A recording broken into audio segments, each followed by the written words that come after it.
For the first time this year, March was my double digits month. I managed to read 12 books in the month of March and I really enjoyed most of them. So let's go through all of the books that I read this month and what I thought about them.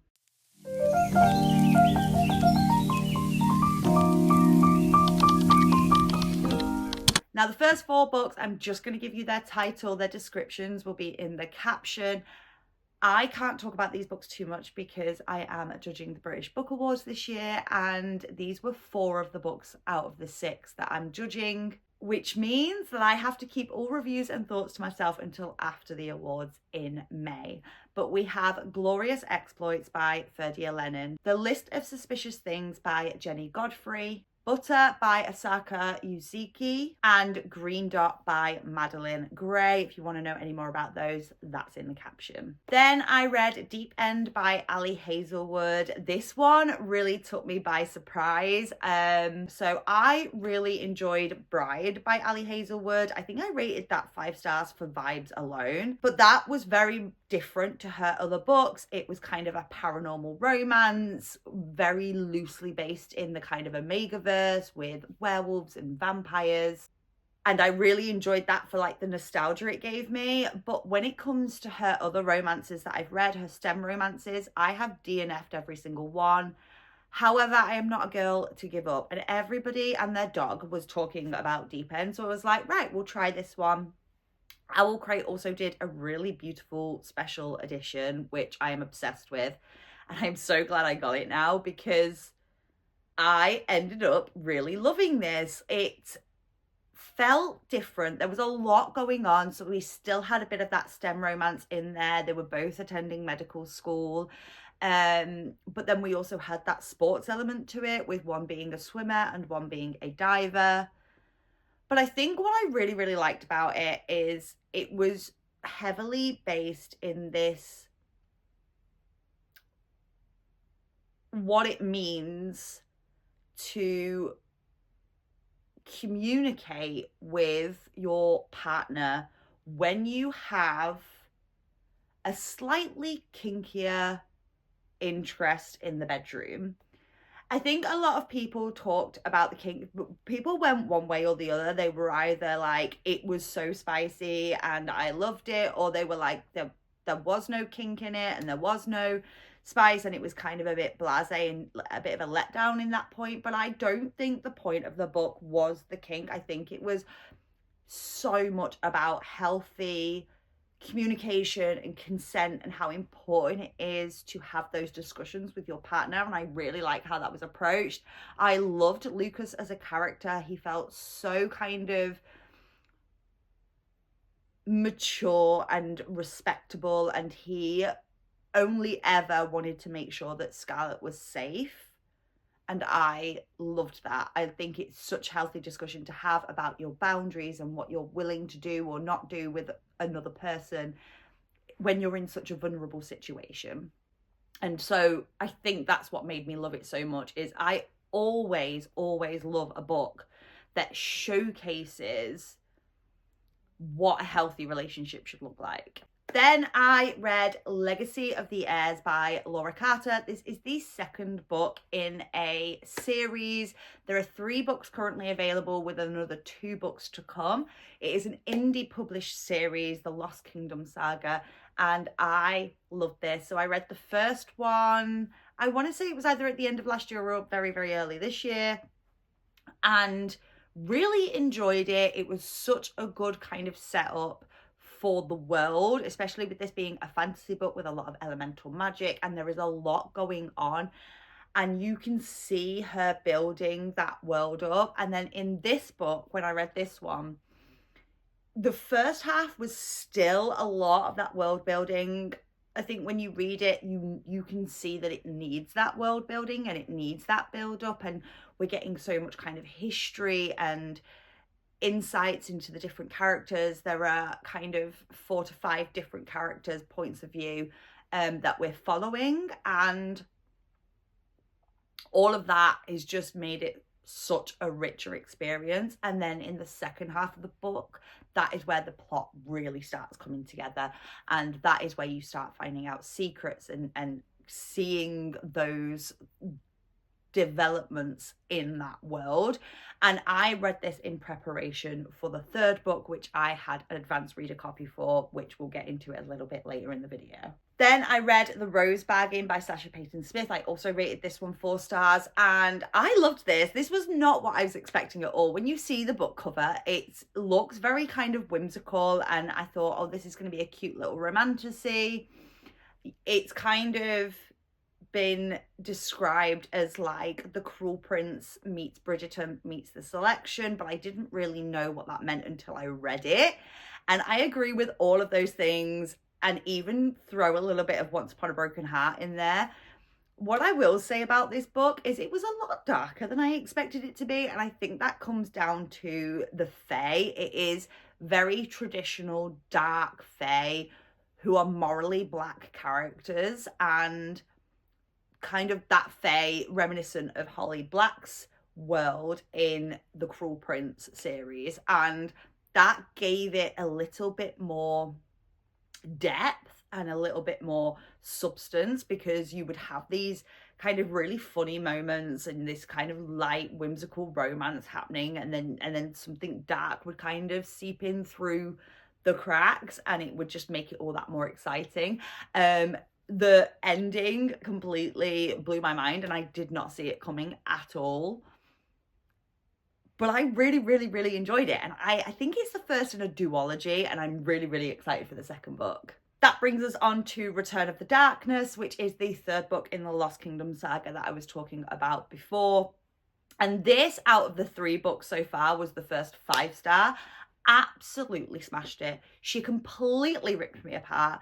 At this point in the series, the world is now completely kind of built up and cemented, and now we are really getting into the nitty-gritty of the story. We're really finding out about all of these different betrayals and heartbreaks and all of these kind of misconceptions that we've had in who's unreliable as a narrator. And this is just, you can see the growth in Laura's writing, and you can feel that plot coming for you. Like, I was literally on tenterhooks reading this book. Every time I turned the page, I was like, oh, what is going to happen now? I cried at the end of this book so hard, and now I'm like chomping at the bit for the next book in the series. I'm dying for the next book in the series. I need it so bad. If you are looking for a brand new indie author who writes really fantastical kind of fantasy worlds, then I would definitely recommend this series to you. Then I read an advanced copy of one of my most anticipated books of the year, and that is Elfie by Gregory Maguire. Now, I am a Wicked super fan. I saw the I saw it on the stage years and years ago. Like, I was like late teens, early 20s, and fell in love with it, went and read the books, was completely shook by how much darker and kind of almost like horror vibe the books were in comparison to the stage show. But I still fell in love with it, but for different reasons. And I was just so completely obsessed with that world. And I read all of the Wicked books. Obviously the movie came out last year, and I was completely obsessed with that. And then I found out they were doing the prequel with Elfie's childhood, and it fell a little bit flat for me, and I was a bit gutted. It was just, I don't feel like we got anything added from what we were already knew and what had already been told. The first 80% of it just felt very slow and repetitive and kind of reiterating all of that stuff that we already knew. And then we kind of get to the last 20%. It did pick up pace in that last 20%.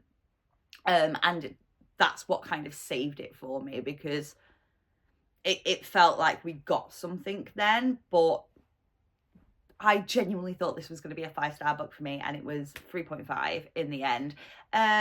Still worth the read, I think. If you were already a fan of the other books, I would just say be aware that you're not necessarily getting any new information until the kind of like last 20%, and then it feels a bit more. Then of course, like everybody else, I read the latest installment in the Hunger Games universe, Sunrise on the Reaping. And when I tell you that I finished this book a week ago and I have not been able to think about anything else, like I literally, everything I look at reminds me of this book.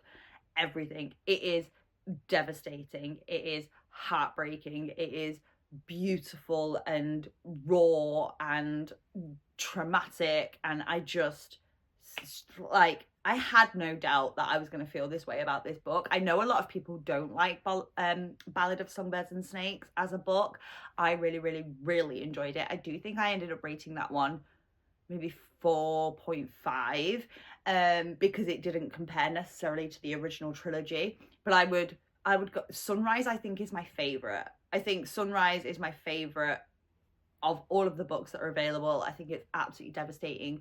We find out so much in this book, and we make all of these connections to these seemingly insignificant moments from the previous trilogy, as well as like connections to the bigger events and just all of these things that start clicking in place. I have no doubt that she has always known what this book was going to say and do. The timing of it, I think, helped with that emotional devastation because of the state of the world that we live in right now. And yeah, absolutely devastating. And I just don't think I'll ever be the same again. It's just constantly there in the back of my head. Now, I have been in a slump since I finished that, but I have managed to get through 2 audiobooks. I seem to be struggling with physical books, but I got through 2 audiobooks that were very different to anything else that I've really read this month to kind of help me out. So the first one was First Time Caller by B.K. Borison. This is the first book I've read by B.K. Borison. I was really, really intrigued by this one for 2 reasons. One, I quite liked the idea of it being inspired by Sleepless in Seattle, which is one of my ultimate favorite movies of like all time. And 2, I signed up to Owl Crate's new romance subscription. So they're launching a quarterly romance subscription. And this is supposed to be the first book that's coming this month, I believe, in March. So I'm so excited to see what they've done with that. But I loved this. This one I rated 4 stars. I might have given it 5 if I hadn't just read Sunrise on the Reaping and kind of like had that in the back of my head. But I loved it. It was nostalgic and romantic. Aidan Valentine, the man that you are. Like, I loved that concept of being on the radio. And again, there was a little bit of like, they were a really healthy interaction between the 2 of them. There is literally a part in this book where our main female character overhears our main male character towards the end of a conversation that she shouldn't be privy to, and it sounds bad what he's saying, and she literally says in the book, you can see her kind of getting worked up, and I'm thinking, oh, here comes the miscommunication trope. And then she literally says to herself, wait, no, I'm not going to judge him on this conversation. He's given me no reason not to trust him. And I can't judge him based on the end of a conversation that I wasn't supposed to hear. I'm just going to go and ask him what he's talking about. And I thought, yes, like finally we're getting it. The miscommunication trope gets me so much sometimes because it encourages that kind of instant cancellation, like this person has been perfect to me and has given me everything that I've wanted, even while still being ambiguous, but suddenly I've just heard this snippet of a conversation and I'm writing him off. Like, I love that she checked herself and then went into it. Again, we love healthy representation in relationships in romance books. And then the last one, again, I did the audio. Another bit of a letdown. So this was The Lamb by Lucy Rose. I was so excited by this. I love a creepy book, and this was kind of touted as you've got the mother-daughter, the complicated mother-daughter relationship, you've got cannibalism, and you have got this kind of sapphic love in there too. And I thought, oh my god, this is going to be incredible. When I read books like this, I need there to be a point. And I don't know if it's just gone over my head, but I didn't get the point of the book. What was the story it was trying to tell me? The ending, again, saved it for me. I think before the ending I might have rated this 2 stars, because the first 80% of the book I'm just like, we're just doing the same thing over and over again. We are picking people, unaliving them and eating them, complaining about being full, complaining about being hungry. Like, it was just like this repetitive, and I was like, what are you trying to tell me with this story? What is the message you're trying to get across? That came out a lot more in the last 20%, I think, when things kind of take a bit of a turn, and that saved the book for me. I think it was an incredible debut, and I am looking forward to seeing what else Lucy comes out with, because it is such an interesting concept, and I love the weird and the wonderful, and the kind of the creepy vibes. But yeah, I just still don't understand why that. I needed more substance to the first 80% of that book. And that's it. That is everything I read in March. It was such an incredible month, like I said. It's going to be interesting to see what it's like next month, because I am in such a slump. I have a couple of books that I'm in the middle of. One of them is The Dark That Hinds Us by Andy Darcy Theo. I am taking my time with this book. It comes out at the end of April. And I'm really, really excited to finish that, but I really want to just take my time to consume that. But the absolute huge thing that's kind of weighing on my shoulders is the fact that I just want to reread the entire Hunger Games series. After reading Sunrise on the Reaping, that's all I want to do. I want to sit there, I want to read them all kind of like consecutively and like tab things. I actually think the way I'm going to do it, because a lot of it is so heavily character based, I'm going to just create a different color tab for every character we meet throughout the Hunger Games trilogy, and then try and connect those dots between Ballad and Sunrise. And because I picked up on a lot, but I have no doubt that I've missed something somewhere. Like, I need to know, you know? So that is there, but I have a few advanced copies I need to get through. Like I said, I'm currently reading The Dark That Hides Us. I'm also going to be reading Bury Our Bones in the Midnight Soil by V.E. Schwab. That comes out in June. I am so excited to read that book. So keep an eye out for that as well. I might do a vlog for Bury Our Bones, and I will definitely keep you updated on how my Hunger Games reread goes. I'll be back soon with another video, and yeah, just drop a comment, let me know what your favorite read of April was, and I'll see you all guys very, very soon.